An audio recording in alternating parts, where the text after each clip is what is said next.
मदन नाम का एक किसान अपनी पत्नी सोमा और 5 साल की बेटी अनु के साथ गोपालपुर गांव में रहता था। मदन के पास खुद की थोड़ी सी जमीन थी। अपनी जमीन पर खेती करके वो किसी तरह अपना घर चलाता था। खेतों में काम करते करते मदन यही सोचता रहता कि कैसे वो धनवान बनेगा। सोमा दूसरी बार गर्भवती होती है। मदन को पूरी उम्मीद थी कि इस बार उन्हें एक बेटा ही होगा। एक दिन वो सोमा से कहता है, सोमा, बस अब कुछ दिनों की ही बात है, फिर हमारे बेटे का जन्म हो जाएगा और वो अपने इस बाबा की गोद में खूब खेलेगा। देखना तुम, मैं अपने बेटे से खूब लाड़ लड़ाऊंगा और फिर जब वो बड़ा हो जाएगा तो हम दोनों बाप बेटे मिलकर खूब पैसा कमाएंगे। मेरा बेटा हम दोनों के बुढ़ापे की लाठी बनेगा, लाठी। हाँ। लेकिन हमें बेटा ही होगा, आप ये बात कैसे सोच सकते हैं? हमें बेटी भी तो हो सकती है ना? नहीं सोमा, ऐसा मत बोलो। ऊपर वाले ने हमें एक बेटी पहले ही दे दी है, अब और नहीं चाहिए। तुम देखना, इस बार बेटा ही आएगा। मदन के विचार सुनकर सोमा बहुत दुखी हो जाती है, लेकिन वो कुछ भी कर नहीं सकती थी। ऐसे ही कुछ दिन बीत जाते हैं। फिर वो समय भी आ जाता है जब सोमा बच्चे को जन्म देती है। लेकिन बच्चे को देखकर मदन दुखी हो जाता है, क्योंकि सोमा ने इस बार भी एक लड़की को ही जन्म दिया था। हे भोलेनाथ, ये आपने मुझ पर कैसा बोझ डाल दिया। पहले ही एक बेटी कम थी, जो अब एक और दे दी। मेरी जिंदगी ही बर्बाद हो गई। कैसे मैं इनका लालन पोषण करूंगा, इनकी शादियां करवाऊंगा। मेरी तो सारी उम्र इनके लिए दहेज जोड़ने में ही निकल जाएगी। बेटी पैदा होने से मदन पहले से ही उदास था, लेकिन जब उसे ये पता चलता है कि उसकी दूसरी बेटी आंखों से अंधी है तो उसके होश उड़ जाते हैं। ये बात जानकर तो मानो मदन आग बबूला हो गया। उसे तो अब अपनी बेटी से और भी ज्यादा नफरत होने लगी। ना तो उसने कभी उस बच्ची को गोद लिया और ना ही कभी उसे लाड किया, बल्कि वो तो उसकी तरफ देखने से भी परहेज करता था। लेकिन सोमा उसे बहुत प्यार करती थी। उसने उसका नाम शिवांशी रखा। शिवांशी यानी शिव का अंश। देखो जी, आखिरकार है तो वो आपकी ही बेटी, फिर आप उससे इतनी नफरत क्यों करते हो? क्योंकि ये लड़की मेरे सर का बोझ बन गई है। इसकी यही गलती है कि एक तो इसने लड़की के रूप में जन्म लिया और ऊपर से आंखों की अंधी। माँ, बाबा अगर शिवांशी को प्यार नहीं करते तो क्या हुआ? मैं और आप तो इसको बहुत प्यार करते हैं ना, मेरी प्यारी छोटी बहन। धीरे धीरे शिवांशी 11 साल की हो गई और अनु 16 साल की। अब शिवांशी को भी भली भांति समझ आने लगा था कि उसके बाबा उसे पसंद नहीं करते। अगर मदन कभी कोई चीज लाता तो भी वो सिर्फ अनु के लिए लाता। अनु, अनु, अरे कहाँ है मेरी बच्ची? देख तो, बाबा तेरे लिए क्या लाए हैं। ये प्यारा सा चश्मा। अरे वाह बाबा, लेकिन क्या आप शिवांशी के लिए नहीं लाए? अरे ये अंधी क्या करेगी चश्मा पहनकर? इसको कौन सा दिखता ही है। अपने बाबा के मुंह से ये बात सुनकर शिवांशी को बहुत बुरा लगता है। मदन वहां से चला जाता है तो शिवांशी अपनी माँ से कहती है, माँ, बाबा अनु दीदी को तो प्यार करते हैं, लेकिन वो मुझे प्यार क्यों नहीं करते? अब मेरी सभी सहेलियों के बाबा उनको बहुत प्यार करते हैं, फिर मेरे साथ ही ये भेदभाव क्यों? मैं अंधी हूं क्या इसलिए? नहीं बेटी, ऐसी बात नहीं है। देख, कुछ दिन बाद से सावन महीना शुरू हो रहा है और इस महीने सच्चे मन से जो कोई भी भोले बाबा की भक्ति करता है ना, वो उसकी मुराद जरूर पूरी करते हैं। सच माँ, फिर तो मैं ये व्रत जरूर रखूंगी। कुछ दिनों बाद सावन का महीना शुरू होता है। शिवांशी हर सोमवार पूरे भक्ति भाव से शिव भगवान की पूजा करने लग गई। वो रोज अपने घर के मंदिर में शिव जी की पूजा करती। ये पूजा पाठ करने से अंधी क्या सोचती है कि भगवान इसे आंखें दे देंगे? ये सब तो ढकोसला है, ढकोसला। आप ऐसा क्यों कहते हैं जी? भोलेनाथ ने चाहा तो सब कुछ हो सकता है। आपको उसकी भक्ति पर शक नहीं करना चाहिए। अपनी बकवास और ये अंधविश्वास तुम अपने ही पास रखो। अपने बाबा के मुंह से ऐसी कड़वी बातें सुनकर शिवांशी बहुत उदास हो जाया करती थी। शिवांशी भोलेनाथ के आगे हाथ जोड़कर रोते हुए कहती है, हे भोलेनाथ, अगर मैं आपकी पूजा सच्चे मन से करती हूँ तो मुझे आंखें दे दो भगवान, आपकी मुझ पर बड़ी कृपा होगी। सावन का जब आखिरी सोमवार होता है तो उससे एक दिन पहले भोलेनाथ शिवांशी के सपने में आते हैं और कहते हैं, बेटी शिवांशी, कल सावन का आखिरी सोमवार है। तुम गांव के शिव मंदिर में जाना। मैं तुम्हारी मनोकामना अवश्य पूरी करूंगा। अगले दिन सुबह शिवांशी अपने सपने के बारे में अपने माँ बाबा को बताती है। सच मेरी बच्ची, भगवान करे सच में तेरी आंखों की रोशनी आ जाए। तुम दोनों माँ बेटी पागल हो गई हो। हैं? जो कुछ भी सपना देखा उसी को सच मानने लग गई। ऐसा भी भला होता है क्या? अगर तुम्हें मंदिर जाना है तो जाओ, लेकिन मैं बिल्कुल नहीं जाऊंगा। हाँ। मदन खेत पर चला जाता है। अनु स्कूल गई होती है। सोमा शिवांशी को लेकर गांव के मंदिर चली जाती है। उस वक्त वहां आरती हो रही होती है। आखिरी सोमवार होने के कारण वहां काफी भीड़ होती है। आरती की आवाज चारों ओर गूंज रही होती है। शिवांशी बुरी तरह घबरा जाती है। वो अपनी माँ को आवाज दे रही होती है, लेकिन आरती की आवाज में कुछ भी सुनाई नहीं दे रहा होता है। वो अपनी माँ को ढूंढते ढूंढते बाहर की तरफ आती है कि तभी उसको एक पत्थर से ठोकर लगती है, जिससे वो नीचे गिर जाती है और सिर पर चोट लगने के कारण वो बेहोश हो जाती है। सभी लोग उसकी तरफ भागते हैं। सोमा भी उसके पास आती है। फिर एक औरत लोटे में से पानी छिड़क कर शिवांशी के मुंह पर छींटे मारती है, जिससे शिवांशी को होश आ जाता है और वो जैसे ही आंखें खोलती है तो उसे सब दिखाई देने लगता है। मेरी बच्ची, तू ठीक है ना? मुझे माफ कर दे। ना जाने आज कैसे मेरा हाथ तुझसे छूट गया। माँ, मुझे सब दिखाई दे रहा है माँ। अब मैं सब कुछ देख सकती हूँ। भोलेनाथ ने मेरी मनोकामना पूरी कर दी माँ। मैं सब देख सकती हूँ। ये तो सचमुच चमत्कार हो गया बेटी। भोलेनाथ का लाख लाख शुक्र है जो मेरी बच्ची की आंखों की रोशनी दे दी। ये बात सुन सभी गांव वाले आश्चर्यचकित रह जाते हैं और जोर जोर से भोलेनाथ का जयकारा करने लगते हैं। घर आकर सोमा ये सारा किस्सा मदन और अनु को बताती है। सच में माँ, मेरी बहन अब सब देख सकती है? हाँ दीदी, अब मैं सब देख सकती हूँ। ये भी कि मेरी बड़ी बहन कितनी सुंदर है। हाँ, लेकिन अपनी छोटी बहन से थोड़ा कम। मैं कितना अधर्मी आदमी हूँ जो मैंने आपकी बातों पर शक किया। मुझे माफ कर दो भोलेनाथ, मुझे भाग्य को क्षमा कर दो। शिवांशी मेरी बच्ची, तुम भी मुझे माफ कर दो। मैंने तुम्हें कभी भी बाप का प्यार नहीं दिया और तुझे हमेशा भला बुरा कहा, लेकिन अब मेरी अक्ल ठिकाने आ चुकी है। मेरी बच्ची, आ मेरे गले लग जा बच्ची।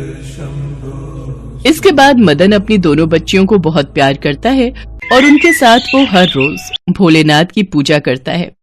कुछ ही सालों में भगवान की कृपा से उनके पास काफी धन दौलत आ गई और वो काफी सुखपूर्वक अपना जीवन व्यतीत करने लगे। बड़ी बहन अनु पढ़ लिखकर वकील बन गई, तो वहीं शिवांशी एक डॉक्टर। अब मदन को अपनी दोनों बेटियों पर बहुत गर्व था।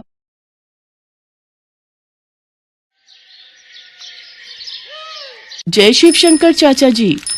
जय शिव शंकर कुमकुम बिटिया। जय शिव शंकर मौसी। जय शिव शंकर कुमकुम बिटिया, अपनी साइकिल दौड़ाती हुई कहाँ जा रही है? मौसी, शिव मंदिर जा रही हूँ। आज सोमवार है ना, तो भगवान भोलेनाथ का दूध से अभिषेक करूंगी और खीर का प्रसाद भी बनवाना है। मंदिर में दूध और चावल दे आई थी। पंडित जी राह देख रहे होंगे, खीर बनाने में उनकी मदद करूंगी।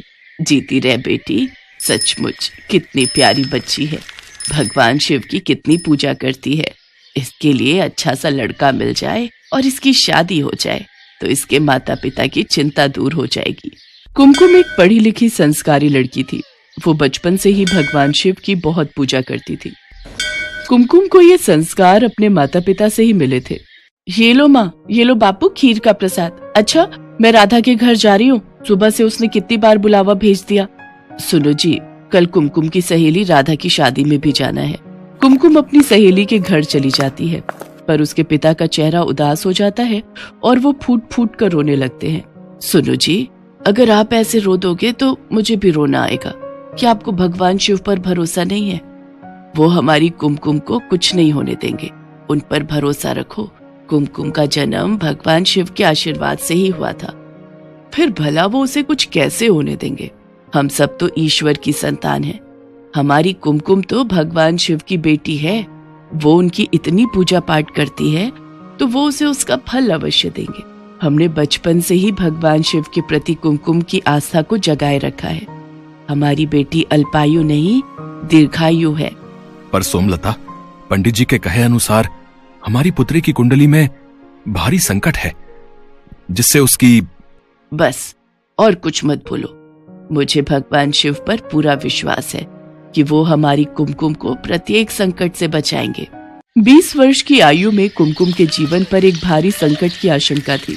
कुमकुम की कुंडली में भी कुछ ऐसा ही लिखा था, जिस कारण उसके माता पिता सदैव चिंता में रहते थे। सब लोग राधा की शादी में पहुंचते हैं। मौसी जी, अब तो मेरी भी शादी हो रही है, आप कुमकुम के लिए भी एक अच्छा लड़का ढूंढकर इसे ब्याह दो। नहीं, मुझे शादी नहीं करनी, मैं अपने माँ बापू को छोड़कर कहीं नहीं जाऊंगी। बेटियां तो पराई होती है कुमकुम, उन्हें अपने माता पिता का घर छोड़कर अपने ससुराल अपने राजकुमार के साथ जाना ही होता है। ठीक है, मेरे लिए कोई राजकुमार आएगा तो मैं चली जाऊंगी, ठीक? इस बात पर वहाँ खड़े सब लोग हंस देते हैं और कुमकुम भी खूब हंसती है। कुमकुम की माँ अपनी बेटी के चेहरे पर शादी के लिए खुशी देख रही थी, पर कहीं न कहीं वही डर फिर से था। राधा की शादी हो जाती है। कुछ दिनों बाद गांव की एक बस अमरनाथ यात्रा पर जा रही थी। कुमकुम के माता पिता ने उसके चाचा चाची के साथ अमरनाथ यात्रा पर जाने की आज्ञा दे दी। 2 दिन बाद कुमकुम का जन्मदिन था। इसी चिंता में उसके माता पिता भगवान भोलेनाथ का ध्यान कर रहे थे। उधर कुमकुम अपने चाचा चाची के साथ अमरनाथ की यात्रा के लिए चढ़ाई आरंभ करती है। हाँ कुमकुम, थोड़ा पहाड़ से किनारे से हटकर चलो। ठीक है चाचा। चाची जी, आपको ठंड तो नहीं लग रही? मेरे पास एक गर्म स्वेटर और है, दूं? हाँ दे ही दे, और कहीं चाय मिल जाए तो थोड़ी देर बैठकर चाय पी लेते हैं। ठीक है, तुम दोनों यहाँ बैठो, मैं सामने कैंप से चाय लाता हूँ। कुमकुम के चाचा चाय लेने के लिए चले जाते हैं।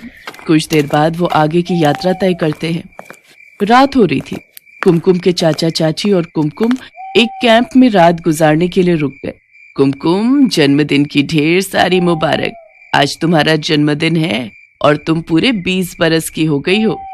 जीती रहो बेटी, भगवान शिव तुम्हें लंबी आयु प्रदान करें। शुक्रिया चाचा जी, शुक्रिया चाची जी। चाचा जी, मैं थोड़ी देर आसपास घूम लूं? ठीक है बेटी, पर ज्यादा पहाड़ के किनारे पर मत जाना।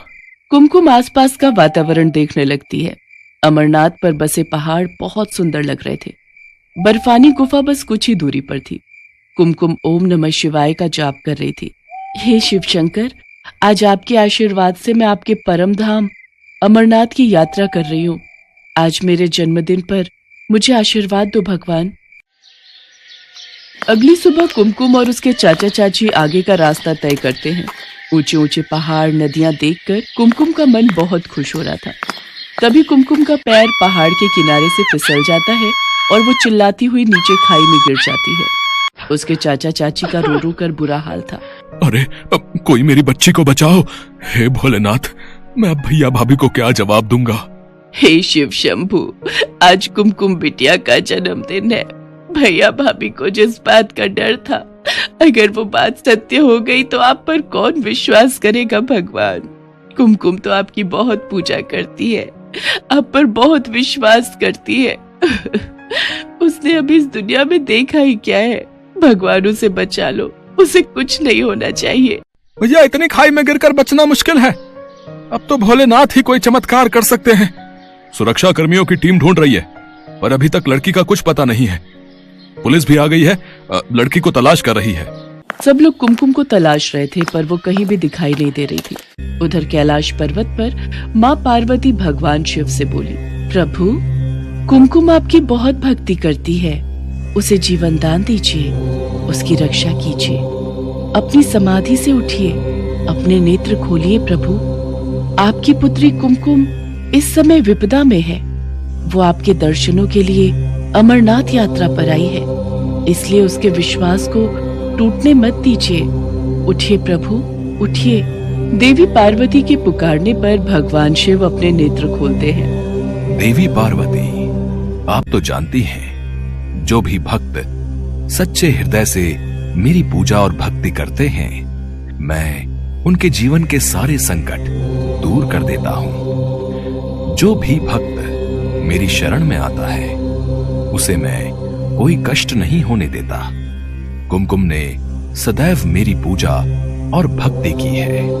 मैं उसके जीवन पर आया संकट दूर करके आज उसे दीर्घायु प्रदान करता हूँ। कुछ देर बाद कुमकुम झाड़ियों के बीच बेहोश पड़ी दिखाई देती है। उसे जरा सी भी खरोंच नहीं आई थी। ये देखकर सब लोग हैरान रह जाते हैं। कुछ देर बाद कुमकुम को होश आता है। सब लोग इसे भगवान शिव का चमत्कार मानते हैं और ओम नमः शिवाय का गुणगान करते हैं।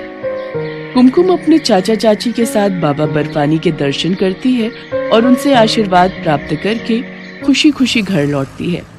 कुमकुम के माता पिता को भी सारी बात पता चलती है। वे भी भगवान शिव को धन्यवाद कहते हैं। भगवान शिव की उपासना और पूजा से आज कुमकुम को नया जीवन दान मिला था।